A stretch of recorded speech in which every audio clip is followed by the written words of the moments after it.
What if that nagging feeling in the back of your neck was real? What if those hands reaching out from the dark that you believed were there were there? What if the monster in the basement really existed? And what if there was really something under the bed? Would you have the courage to face your fears? When my grandfather passed away last year, I inherited his old house. It wasn't the kind of place you'd find in a glossy magazine, more of a sprawling, creaky relic of a long time ago. The kind that seems to absorb every sound and secret over the decades. I hadn't visited the house in years, not since I was a kid. And back then, it had always felt a little too big and a little too quiet. The kind of place where shadows hung around just a second too long. After the funeral, I wasn't ready to deal with it, so the house just sat there, collecting dust, waiting. A couple of weeks ago, though, I finally made the trip back to clear out his things. It wasn't an easy task. He'd lived there for nearly 50 years, and every corner seemed crammed with forgotten boxes, old furniture, and memories that had started to fade long before he did. I spent hours working my way through the clutter, but it was the attic that truly overwhelmed me. It was stuffy and dim, filled with that heavy, stale air that hits you when something hasn't been disturbed in years. I wasn't expecting to find anything of value, mostly just mementos, photos, papers, maybe some old clothes. But then, tucked away in a dusty box hidden beneath layers of yellowing newspaper, I found something that gave me pause. An old, unmarked VHS tape. It wasn't unusual for my grandfather to record things.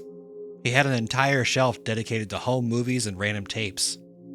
But this one was different. There was no label, no date, nothing to indicate what it contained. Just a plain, black VHS, sitting there as if it had been waiting for me all along. I should have tossed it aside with the rest of the junk, but something about it stuck to me. Curiosity got the better of me, and I brought it downstairs, telling myself it was probably just another forgotten home video. But deep down, I couldn't shake the feeling that there was something else to it, something darker that had been left buried for a reason. I was about to find out why.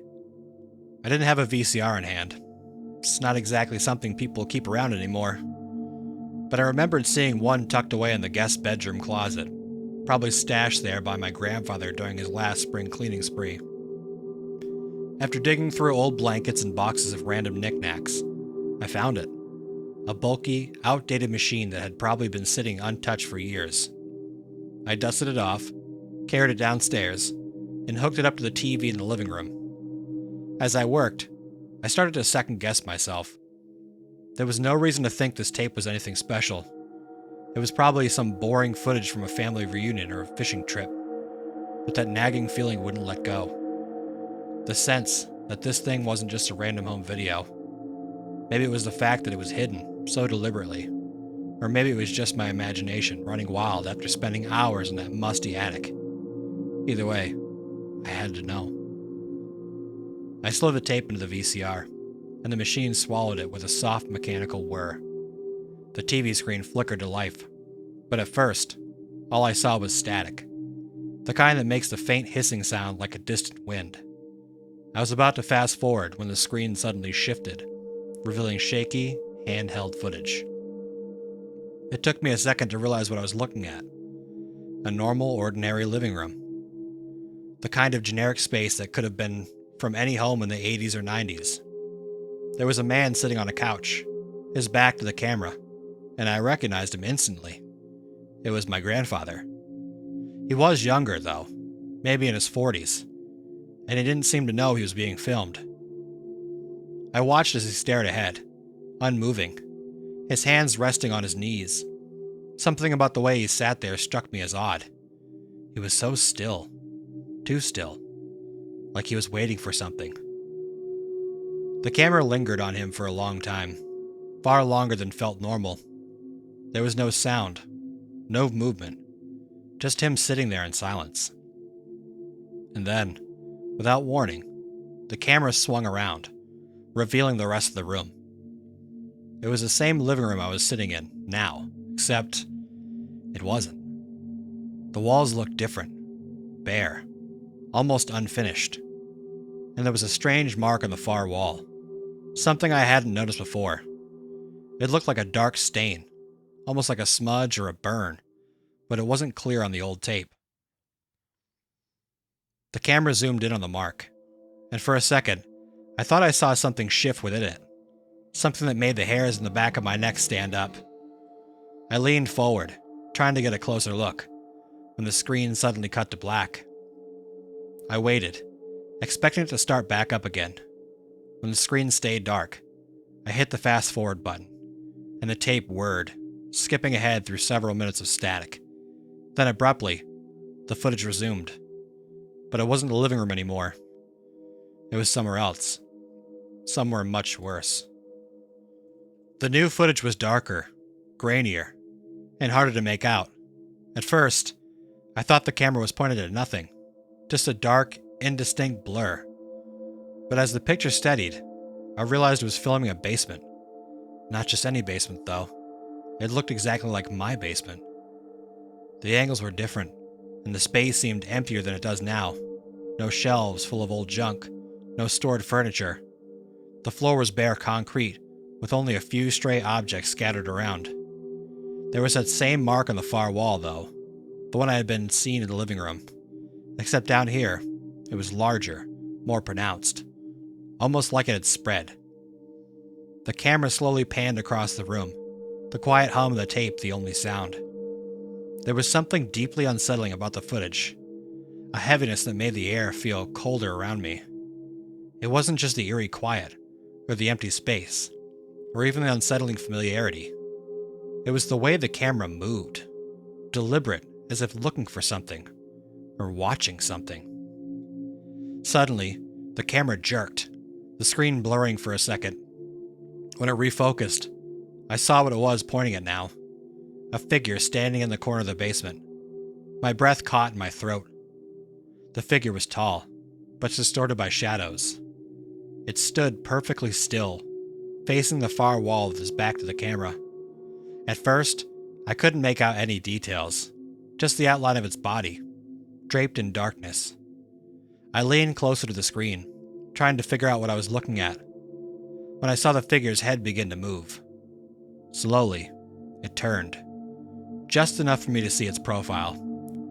It had no features, no face, just a smooth, blank surface where a face should be. I pulled back from the screen, my heart pounding in my chest. What the hell was I watching? The figure remained motionless, its head now angled slightly toward the camera, like it was aware of being filmed. A low, static hum filled the room, and for a moment, I swore I heard something beneath it, a faint whispering, like voices but just out of reach. I paused the tape, my finger hovering over the button. My eyes flickered toward the basement door, which was just down the hall from where I was sitting. The house was dead quiet, but in that moment, I couldn't shake the feeling that something was stirring down there, something I couldn't see. I hit play again, but the tape didn't resume where it left off. Instead, it cut to a new scene. The camera was back in the living room, but now it was night. The room was dimly lit, and the only light came from a single lamp in the corner. The figure wasn't in the shot anymore. Instead, the camera was shaking slightly, as if being held by someone struggling to stay steady. And then I heard it. Whispers. Faint at first, but growing louder. It wasn't just background noise anymore. The voices were clear, almost like they were speaking directly to me. But I couldn't understand what they were saying. The words were garbled, distorted, like they were being spoken underwater. The camera jerked again, swinging wildly before settling on the front door of the house. My house. The whispers grew louder, more insistent, until they filled the room. I could feel my pulse in my ears, the tension winding tighter with every passing second. The camera zoomed in on the door, and then, without warning, there was a loud bang. The screen flickered, distorting for a moment before the image steadied. The whispers cut off abruptly, replaced by the sound of the heavy, deliberate footsteps. I stared at the screen, frozen, as the camera slowly approached the front door. Each step was accompanied by the soft creak of old wood, the sound unnervingly familiar. The door loomed larger and larger, until it filled with the screen completely. And then the camera stopped. The footsteps ceased. For several long seconds, nothing happened. The screen was still, silent. Just as I thought the tape was done, the door on the screen opened. But not on its own. It was pulled open from the outside. And that's when I saw it. Standing just beyond the threshold, bathed in shadows, was the same faceless figure. Except this time, it wasn't alone. Behind it, barely visible in the darkness, were more shapes, more figures, watching, waiting. The whispers returned, louder now, almost deafening. They weren't coming from the tape anymore. They were coming from inside my house. The last thing I saw before the screen cut to black was the faceless figure stepping across the threshold, entering my grandfather's house. My house. And then, from the hallway behind me, I heard a single, slow creak. Someone was coming up from the basement.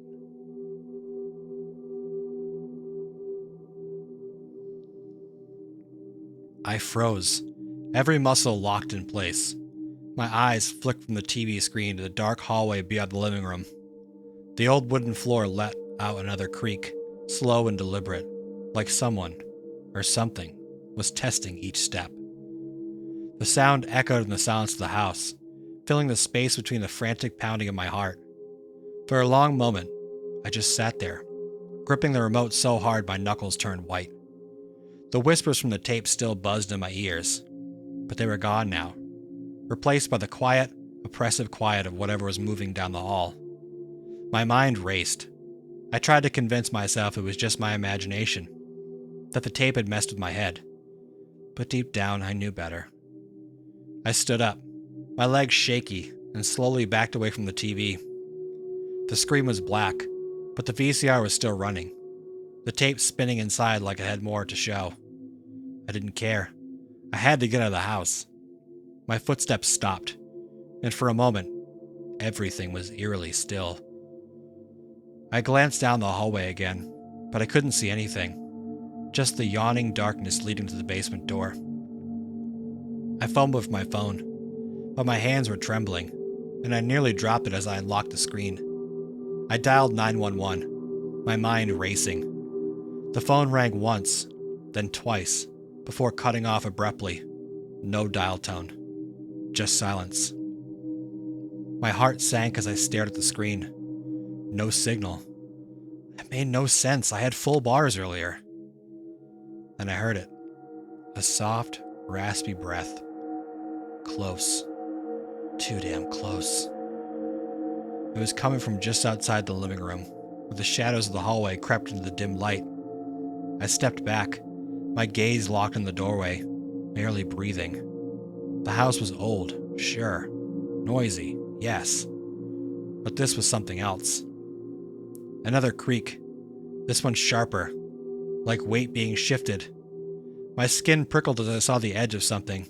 A hand, or what should have been a hand, wrap around the corner of the doorframe. It was pale, almost gray like the skin had been drained of all color.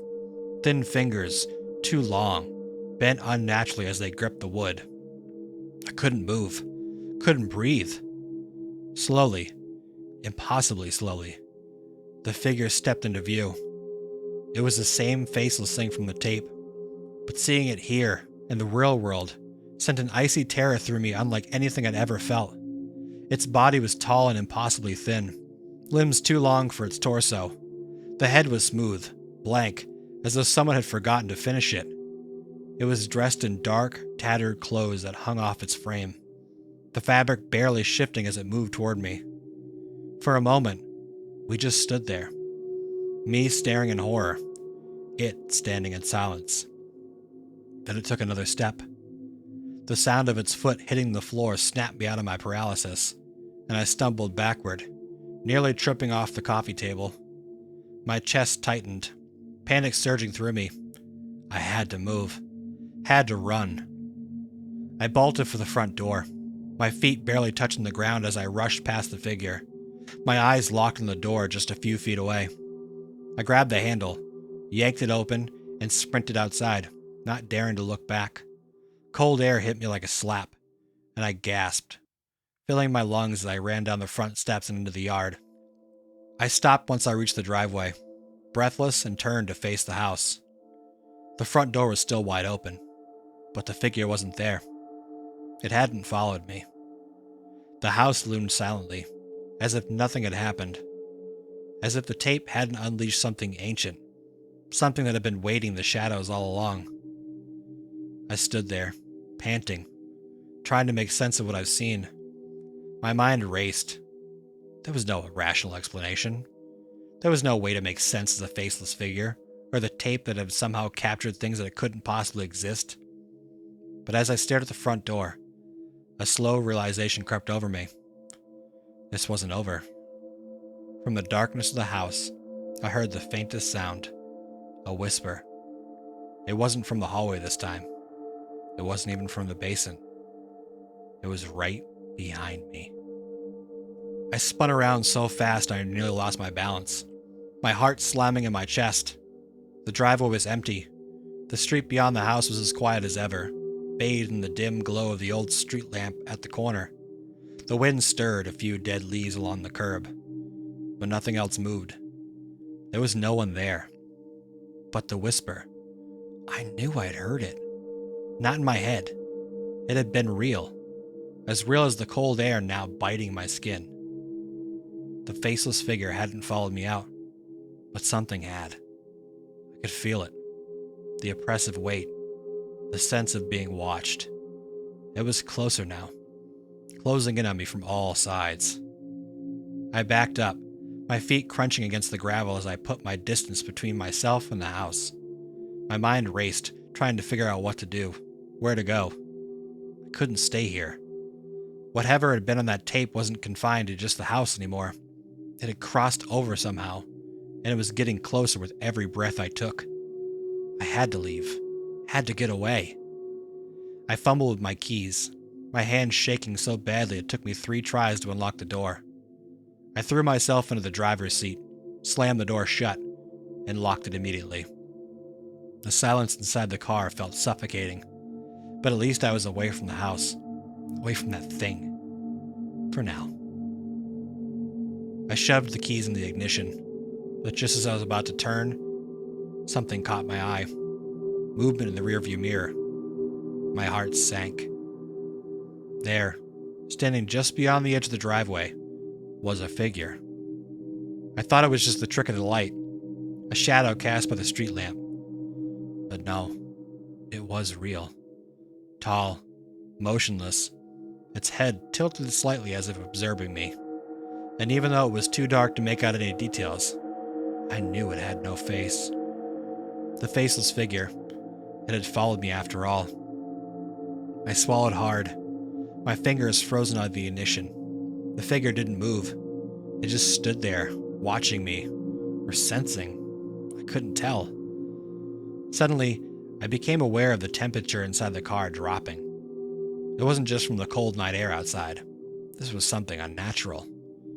My breath fogged up in the front of me, and a chill ran through my entire body, settling deep in my bones. And then, from the back seat, I heard the faintest whisper, "Come back." I whipped my head around, my heart thundering in my chest. The back seat was empty, but the whisper lingered, curling through my air like smoke. I turned back to the front and looked into the rearview mirror again, hoping that the figure would be gone. But it wasn't. It had moved closer. Panic surged through me as I jammed the key into the ignition and turned it, the engine sputtering to life. I floored the gas pedal, tires screeching as the car jerked forward. I didn't dare look back as I sped down the road, heart hammering in my chest, hands white-knuckling the steering wheel. I drove as fast as I could, not knowing where I was going, only knowing I had to get as far away from that house, and whatever had come out of it, as possible. But even as I left the house behind, the whisper didn't stop. They followed me, faint but persistent, just beneath the sound of the engine and the wind rushing past the windows. A voice. No, voices. Repeating the same phrase over and over again. Come back. Come back. Come back. No matter how far I drove, I could still hear them. It was like they were inside my head, or worse, inside the car with me. I glanced in the rearview mirror again, half expecting to see the faceless figure sitting right behind me, but the back seat was still empty, and yet the presence remained. I didn't know how long I drove, or how far I went. Time blurred as the whispers grew louder, more insistent. The road stretched endlessly in front of me, the world outside swallowed by darkness. The same words circled in my head, wrapping tighter and tighter around me, squeezing the air from my lungs. Finally, I pulled over. I had to. My hands were trembling so bad that I could barely grip the steering wheel anymore. I turned the car off and sat there in the quiet, the engine ticking as I cooled down. For a moment, there was nothing but silence. And then the whispers returned, soft, almost gentle this time. You can't escape. I looked into the rearview mirror one last time, my heart pounding in my throat. The faceless figure was sitting in the back seat, and it was smiling. My breath caught in my throat. I stared into the rearview mirror, unable to move, unable to think. It shouldn't have been possible, but there it was, sitting just inches behind me. The faceless figure, smooth and featureless with its eyes, nose, and mouth should have been, somehow conveyed the unmistakable sensation of a smile. A cold, hungry smile. I wanted to scream, but my voice wouldn't come. My entire body felt locked into place, paralyzed by fear. Slowly, almost mechanically, I turned around in my seat, my heart hammering in my chest. The back seat was empty, just like before. I blinked, confusion mixing with terror. There was nothing there. No figure, no shadow. But I had seen it. I knew I had seen it. And then the whisper came again.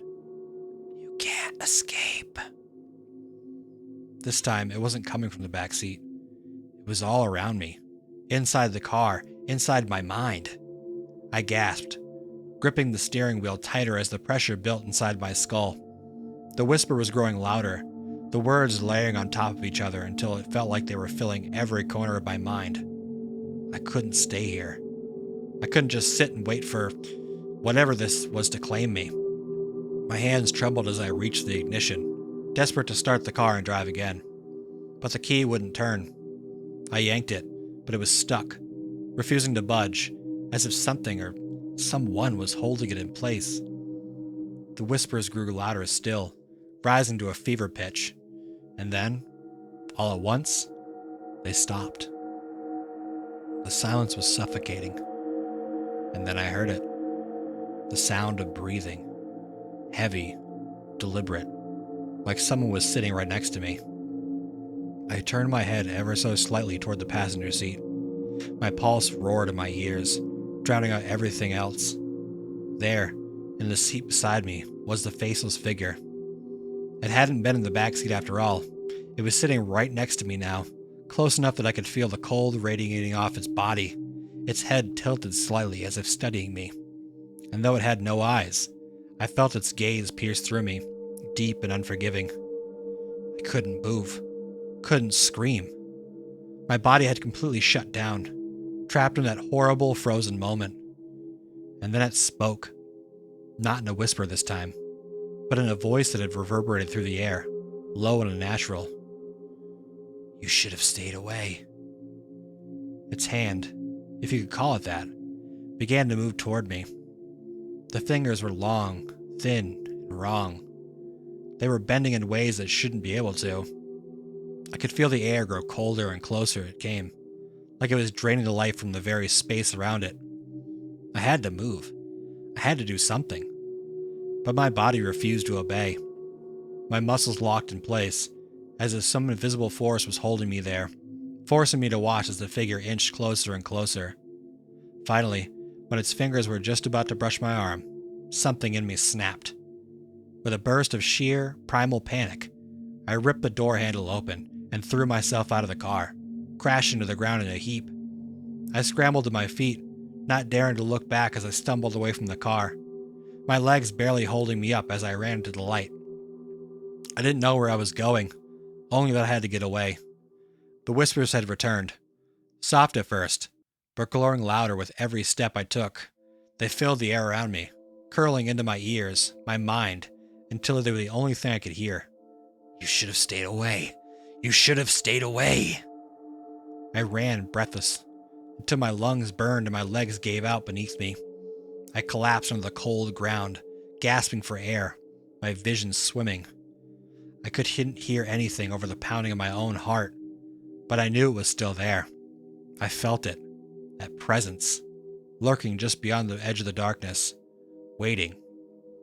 The whispers fell silent, replaced by a low hum, like the vibration of something enormous moving just out of sight. I looked up, my heart pounding in my throat, and saw something I hadn't noticed before.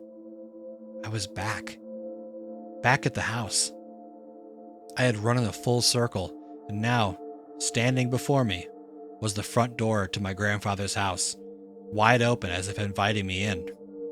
The darkness inside seemed deeper than it should have been, as though it wasn't just the absence of light, but something more, something alive. From within the house, I saw movement. The faceless figure stepped into the doorway, standing there still and silent, waiting. The whispers returned, louder than ever now, swirling around me like a storm. Come back inside, come back home." I stumbled to my feet, shaking my head, backing away from the house, but no matter how far I stepped, I couldn't escape the pull. It was like the ground beneath me was tilting, dragging me back towards that door, toward the figure waiting inside. I wanted to scream, wanted to run, but I knew it was too late. I'd opened the door, and now there was no closing it. I stumbled back, my mind racing for any kind of escape, any way to fight the pull of that dragging me toward the house. My legs felt heavy, as though they were no longer mine, as though the ground beneath me had turned to quicksand, swallowing me inch by inch. I tried to scream, but the sound died in my throat, choked out by the suffocating pressure building all around me. The faceless figure stood motionless in the doorway, its head tilted slightly, as if waiting for me to give in. The darkness behind it seemed to pulse, alive and hungry. I could still hear the whispers swirling around me, their tone almost coaxing now, less insistent, as if they knew I was weakening. "Come back. Come home." I shook my head, backing away as if I could, but with every step I took, the house seemed to grow larger, closer, as if the distance between me and the front door had collapsed entirely. The whole world narrowing down to that one place, that one moment.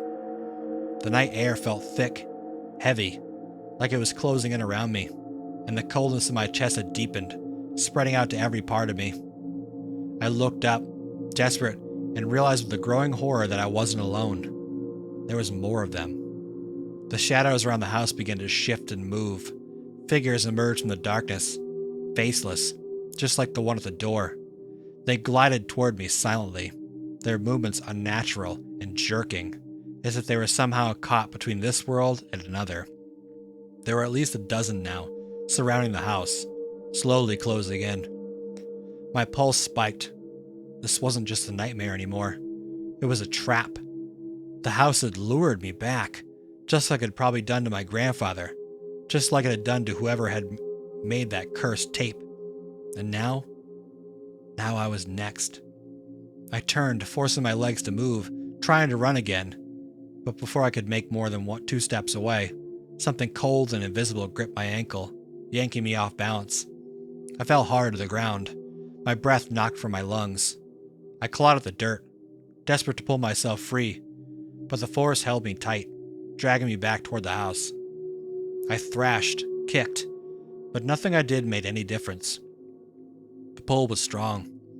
I was getting closer to the house, inch by inch, the faceless figure still standing in the doorway, waiting. The others, the ones in the shadows, stood still, watching. They didn't need to move. They knew I was already theirs. My nails scraped uselessly against the dirt as I dragged closer to the porch steps. The whispers had returned in full force, louder now, echoing inside my skull until it felt like my head might split open. I could feel the cold seeping into my bones, freezing from the inside out, dulling my senses. The world around me blurred at the edges, my vision narrowing until the only thing I could see was the open door. "Come home!" The words dripped with malice now, no longer gentle or coaxing. This was a command. The figure in the doorway took a step forward. I screamed, loud and desperate, as I thrashed with everything I had left. Every ounce of energy I could muster. My hand reached out and grasped something cold and solid, a broken piece of stone lying in the dirt. Without thinking, I swung it behind me, slamming it into the ground near my ankle.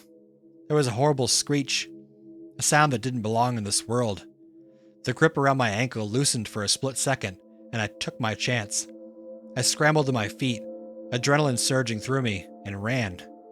I didn't know where I was going, didn't care, as long as it was away from the house, away from whatever had been waiting for me inside. My heart pounded in my ears, the whispers fading slightly as I put distance between myself and the house. The figures didn't follow. They didn't need to. I could still feel them, watching. But I wasn't out yet. I knew that. Whatever this was, whatever had been unleashed, it wasn't confined to that house anymore. It was everywhere now. I kept running, my body numb and my mind racing until I reached the road. The car was still there, sitting silent and abandoned where I had left it. I fumbled at the door, my hand shaking, but I managed to get it open and collapsed in the driver's seat. My fingers trembled as I jammed the key into the ignition and turned it. The engine sputtered to life, and I floored the gas, peeling away from the house. I didn't look back. I couldn't. The whispers, though quieter now, still echoed in the back of my mind. They always would. I knew then, as I drove through the empty streets, that there was no escaping this. No matter where I went, no matter how far I ran, the house had left its mark on me. It had opened something that couldn't be closed. It was only a matter of time before it came back for me.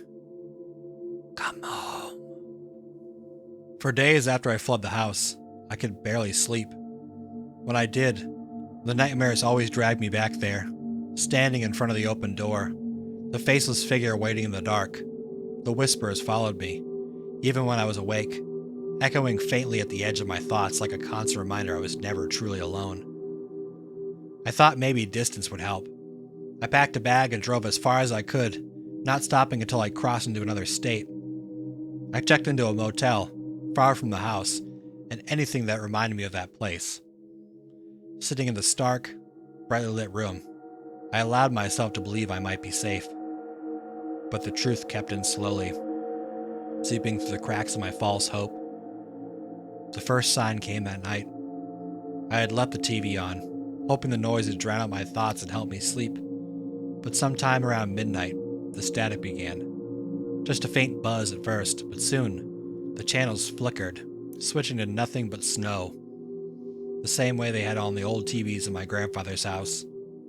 My blood ran cold as the screen briefly went black, and for a moment, I swore I saw the outline of a figure standing there, just beyond the edge of the static. I shut the TV off immediately, heart pounding, but the damage had been done. I could feel it again, that creeping presence, the sense of being watched. The whispers started up shortly after. At first they were faint, barely audible under the hum of the motel's cheap air conditioner, but as the hours passed, they grew louder, persistent. I tossed and turned in bed, pulling the covers over my head like a child afraid of the dark, but the whispers seeped through. Come home. It didn't matter where I went. The house had latched onto me. It had followed me. Not just physically, but in some deeper, more insidious way. Wherever I went, it would be there too, waiting for the right moment to pull me back. The whispers weren't going to stop. They were only going to get worse. And then I realized something. I wasn't the first. My grandfather had been quiet about his past, but there had always been hints, stray absences, odd behavior. The way he'd avoid certain parts of the house as if they carried some unspeakable weight. When I found the VHS tape, I hadn't thought much about it, why it had been hidden, why it was buried so deep in the attic. But now I understood. He had known. He'd experienced this too. Maybe not with the same tape, maybe not even with the same whispers, but something had haunted him. Something had followed him. Suddenly, it had made sense why my grandfather had become so distant in his final years, why he'd stopped inviting anyone to visit, why the house had fallen into such disrepair. He hadn't abandoned it. He'd been trapped by it, just like I was. And now the only way out seemed impossible.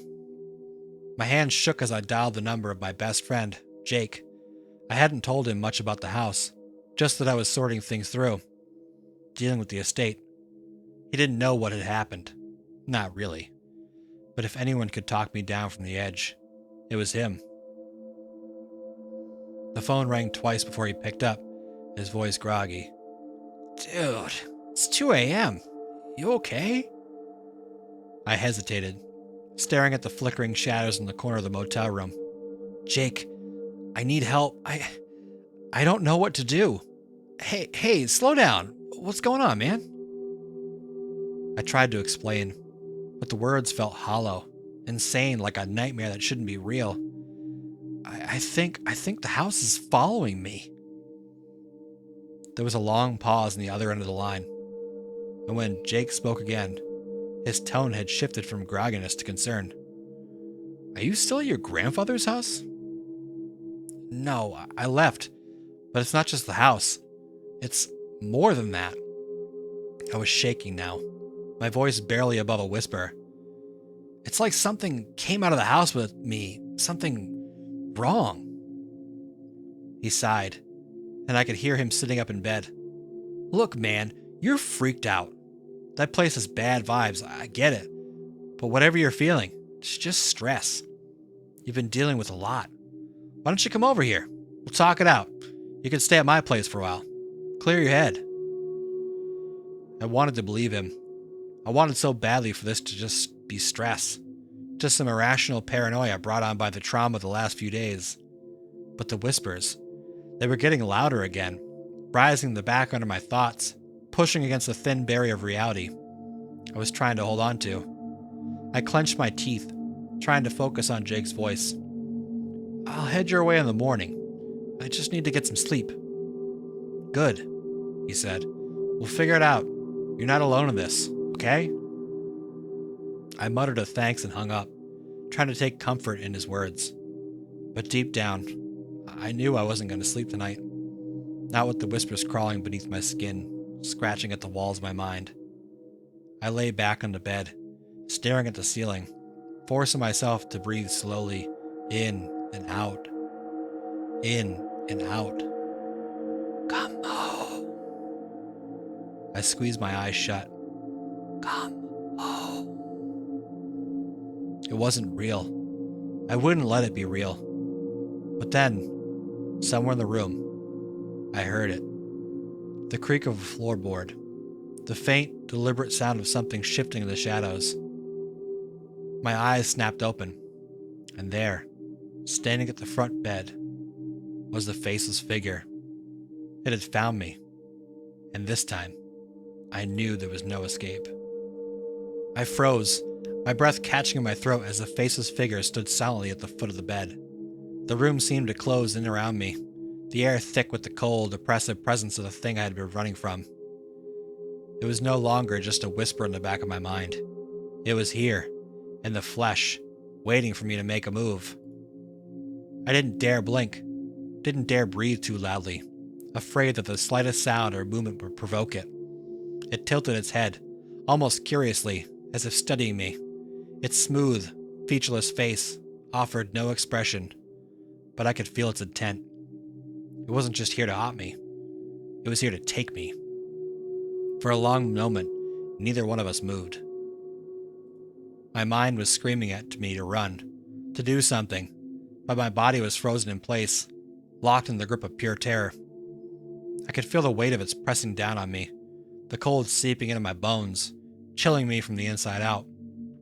And then, as if responding to my thoughts, the whispers began again. "Come home. Come back." The figure took a step closer. I scrambled backward, instinct taking over as I tumbled off the side of the bed, my hands slapping against the cold floor as I tried to push myself up. My heart was racing, pounding so hard I could barely think. The room seemed to spin, the walls warping as the figure loomed closer, its presence growing heavier and darker. I could hear the whispers all around me again, louder than ever, filling the room with air, with a relentless, droning chant. The words blurred together, overlapping until they were all I could hear. "Come home! Come back!" I crawled backwards, my hands and knees skidding across the floor as I tried to get away. But no matter how far I moved, the figure was always just a step behind me. It was as if the room itself was shrinking, trapping me in this awful, suffocating space. Finally, I reached the door, fumbling for the handle with my trembling fingers. My whole body was shaking, my muscles screaming with the effort to keep moving, to escape. I yanked the door open and stumbled out into the hallway, gasping for air as I slammed the door shut behind me. For a moment, I stood there, my back pressed against the door, my chest heaving. The whispers had stopped. The motel hallway was empty and eerily silent, the fluorescent lights flickering weakly above me. I took a few shaky breaths, trying to calm myself, trying to convince myself that I had outrun it. But I knew better. The door behind me creaked. I turned slowly, dread pulling in my stomach as the handle began to turn, ever so slightly. My mind screamed to me to run, to get out, but my body refused to move, paralyzed by the sheer, overwhelming terror that gripped me. The door swung open. The faceless figure stepped into the hallway, and this time, it wasn't alone. Behind me, emerging from the shadows of the motel room, came more figures, dozens of them, all faceless, all moving with the same jerky, unnatural motions. They flooded into the hallway, their presence sucking the warmth from the air, the lights above flickering more violently now. I backed away, my breath coming in short, panicked gasps as they closed in, surrounding me, cutting off any chance of escape. I was trapped. The whispers returned, louder and more insistent than ever. "Come home! Come back!" The figures moved closer, their cold, empty faces tilted toward me. I could feel their gaze on me, even though they had no eyes and no features at all. The cold seeped in my skin, crawling up my spine, freezing me in place. I couldn't run, couldn't fight. And then, from within the mass of faceless figures, one of them stepped forward, taller than the others, its head tilted slightly in the same unsettling way. It spoke, not in a whisper this time, but in a voice that vibrated through the air, deep and hollow. "You belong to us." My body went numb. I tried to scream, but no sound came out. The figures moved closer, surrounding me, their hands reaching out, brushing against my skin.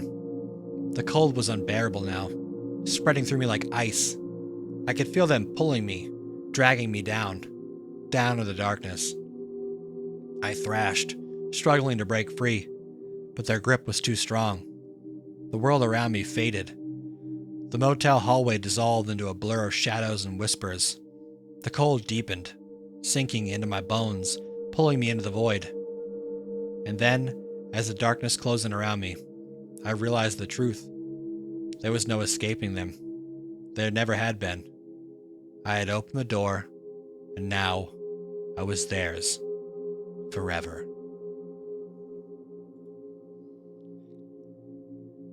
Well, I hope you enjoyed that story. Come back next time for some more scary stories. And as always, remember to face your fears.